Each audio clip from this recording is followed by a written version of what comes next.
for today comes from the Gospels. This is the Gospel of Luke, chapter 18, verses 18 through 23. A certain ruler asked Jesus, "Good teacher, what must I do to inherit eternal life?" Jesus said to him, "Why do you call me good? No one is good but God alone. You know the commandments. You shall not commit adultery, you shall not murder, you shall not steal, you shall not bear false witness. Honor your father and mother." Man replied, "Well, I have kept all these since my youth." Jesus heard this. He said to the man, "Well, there is still one thing lacking. Sell all that you own and distribute the money to the poor, and you will have treasure in heaven. Then come and follow me." But when the man heard this, he became sad, for he was very rich. This is the word of the Lord. Thanks be to God.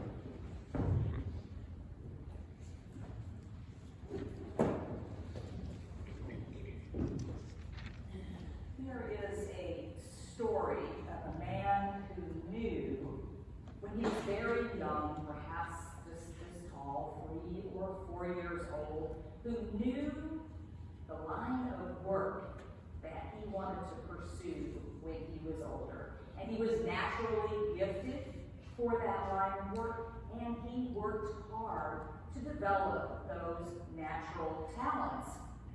Time came when the man landed his dream job with an organization in his very hometown where he had grown up. Now, this man loved what he did. He was good at it. But it was his work ethic for which he was known. That's what impressed other people about him.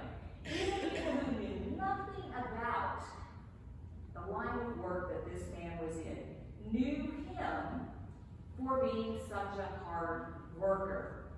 Now, this line of work that he was in was very physically and mentally demanding, and yet this man did what no one had done before and may not be able to equal in the future. He showed up every time his name was called. That man, Cal Ripken Jr., the great shortstop for the Baltimore Orioles, who played every game for, what was it, 16 years, you sports fans out there? When he stepped up to the plate in 1995 to break the record for consecutive games played, it was one of the most watched televised sporting events ever. Millions of people tuned in, not to see him pitch a no-hitter, not to watch him steal a base and break that record, but to cheer him just for showing up for work. Now, there's a story that we take up today, a story of another man, a man who was blessed with every advantage that you could have in his day. Wealth and intelligence. He was possessed of authority. He was designated as a ruler in his church, someone who was responsible as an authority in the church for maintaining the assurance of piety in the religion. And he reflected the benefit of having received the best religious instruction that was available in his day. Now, he had a sincere desire to learn how he could up his game spiritually. And so he heard about a rabbi who was traveling through the area, and he listened and he asked this man, "What can I do to up my game spiritually?" And Jesus told him what was required.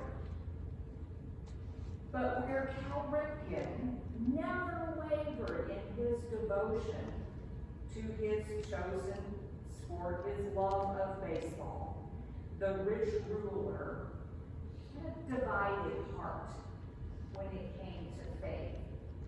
where Ripken played through injuries and continued to make adjustments to his game, even though he had a contract that guaranteed him enormous wealth, and he never did anything ever again.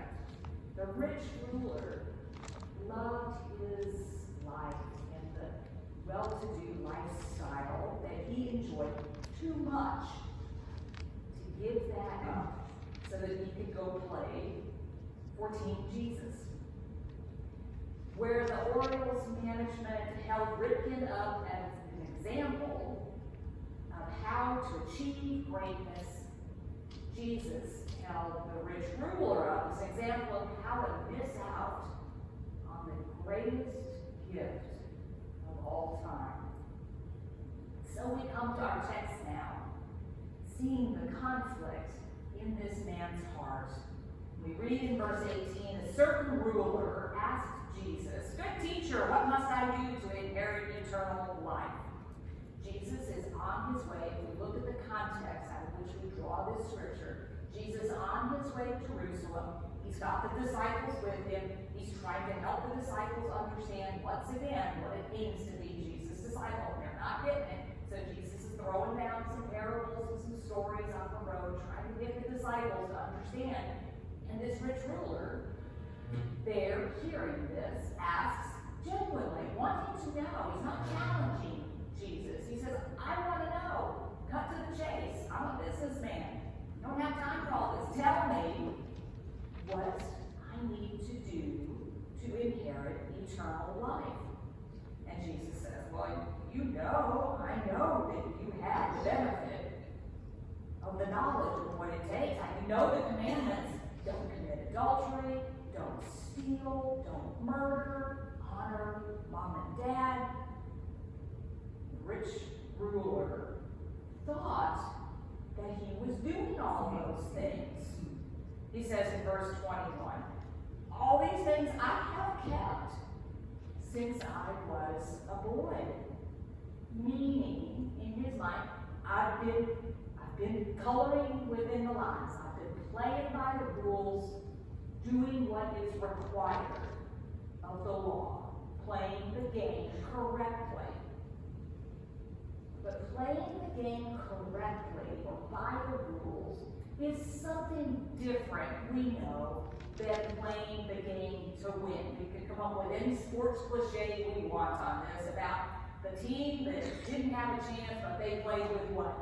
Heart and hustle, right? They play with heart and hustle. And they're the ones that win because they're playing to win. And Jesus has been teaching all along that the law requires something from our hearts. That the greatest commandment is to love. And so he says to his disciples, just like he would if he was a coach, you got to get out there and play with heart and hustle. And he tells the rich ruler that that's what he needs to do as well. Play the game with heart. Jesus said to the rich ruler, verse 22, you still lack one thing. Sell everything you have, give to the poor, and you will have treasure in heaven. Then come and follow me. Now, Jesus wasn't some kind of first century Robin Hood. He wasn't taken from one to give to the other. He wasn't some kind of social economist who's trying to do some kind of radical redistribution of wealth either. Jesus talking here like someone who's scouting for a team, looking in the playgrounds in the neighborhoods and going to the rinks and hanging out where the kids are playing, looking and saying, hey kid, you got some talent. You want to be a champ, I can help you be a champ. But you're going to have to work hard and you're going to have to give up. And we know that's true. The kids that they pour themselves into the kind of training and laser focus, and their parents trying to shuffle around after them all practices and give them all the benefits. And those kids give up other things in their pursuit of that kind of achievement in their lives. It does. It takes that kind of effort.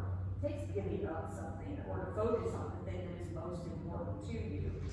Jesus knew that the rich ruler didn't have room in his heart for the kind of love of radical discipleship of the commandments that the law required of him. He knew that the man's heart instead was full of love for money and striving after the kinds of things that go along with that.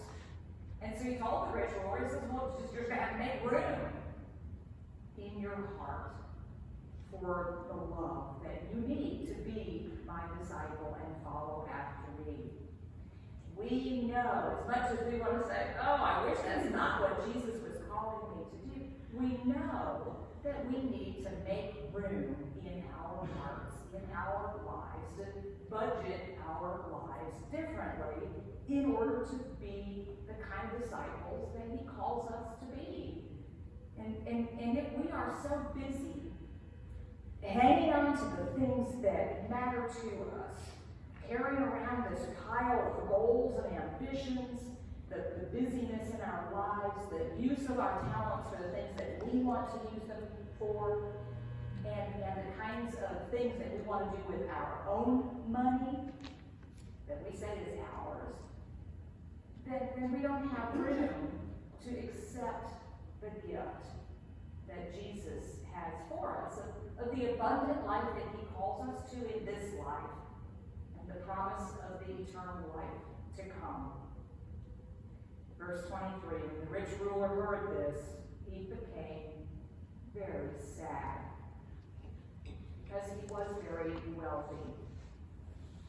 The kind of call that Jesus puts on all of our hearts, no matter what our means, no matter what our situation in life, no matter what we are doing and how we are spending our time and our talents and our treasures, becoming a disciple, giving our heart to the things that Jesus calls us to, is a big shift. It's hard. It takes effort. There's grief. And we feel the grief that this man felt. The grief of knowing that we're not there. That we're not doing the kinds of things that Jesus calls us to do all the time. We offer easy excuses. I'm too busy. I don't have the time for whatever it is that my community needs or that the church needs me to help impact my community. Or I don't know how. I'm not good enough. That's a favorite one of the Old Testament. How many times people say, I'm not good enough, pick someone else, God. I'm too young, I'm too old, or I've got other plans for my life, for the things that I have set my goals on, for my family's future, for my future, all of those things that we look inward on. It takes effort, hard effort. Learning how to pray. Some of us, I will confess, can't pray ourselves out of a paper bag. It takes time to come and make an effort to come to worship every week, to study. You got to look up what the geography is, what the history was, and how all fits together. It's kind of a jumble. It's hard. You can't pronounce the names. Serving. And yes, devoting part of our budget to our family of faith. God, though, is pretty persistent about this. God says, do a better job of budgeting your time and your talents and your treasure. And God wins.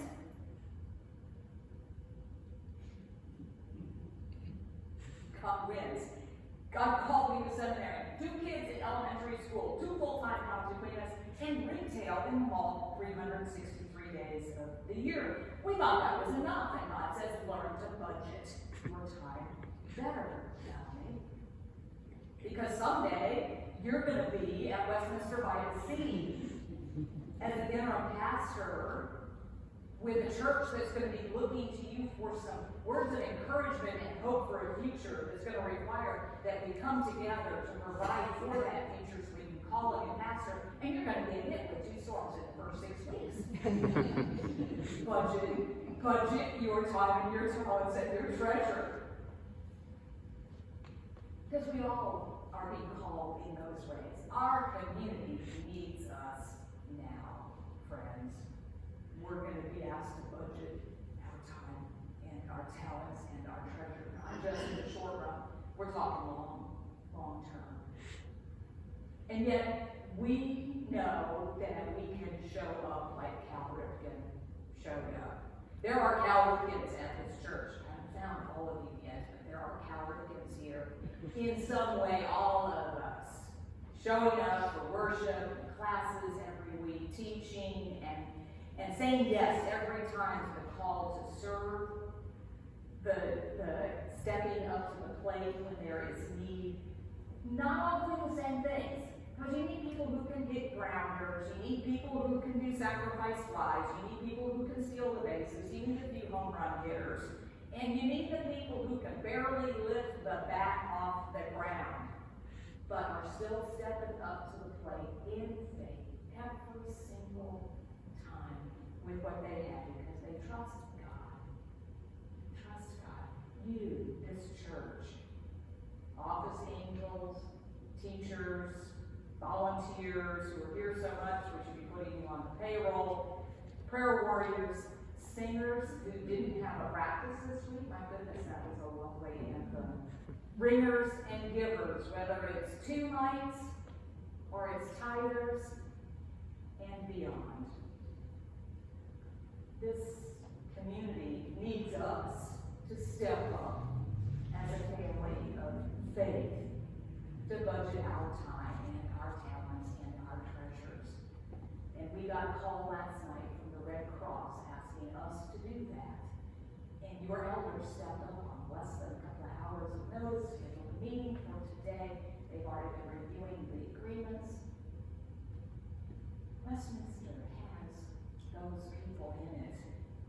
People who are going to enable the church to keep the church operating through the storms of today and an uncertain future for our continuing to impact our community for Christ.